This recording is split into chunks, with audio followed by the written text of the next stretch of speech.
Ngayong umaga nga mga kaupal, out na nga pala namin sa aming trabaho. Natapos na naman namin ng isang gabi na pagpapaalipin sa pera. Sa lapik pala. Bigla na ako napaisip, kailan kaya kami yayaman? Ako lang pala muna. Saka na muna kayo. Ako muna ang magpapayaman. Kaso papaano? Hindi ko alam kung anong gagawin ko at papaano ko sisimulan. Hala, saka na muna pala. Andyan na pala si Master. Sabi nga nila, hanggang na si Master. Trabaho ng trabaho. Kahit try shift pa yan. Pasok kung pasok. Sabi nga ni Kuya Carlo, huwag ka matakot. Pag try shift, andyan si Master. Kaya nga sa sobrang yaman ko, pati itim ko pinaperang po sa ibang tao. Hindi naman masamang tumulong sa ibang tao. Ay ako pa lang nangangailangan, hindi sila. Kasanglangani. Ayan na naman na aking dalawang kaupan.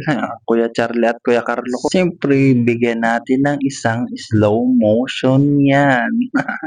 Na para bagang isang montaje. Ewan ko, sasabi ko lang na hindi matatapos sa isang araw pag hindi nakakapangulit. Baka Kuya Charlie yan. Na binansagam si Boy Tadjak. Alam mga kaupal, hanggang dito na lang ang video ko. Flex ko na lang muna itong mga kasama ko sa trabaho. Hanggang sa muli, mga kaupal, paalam.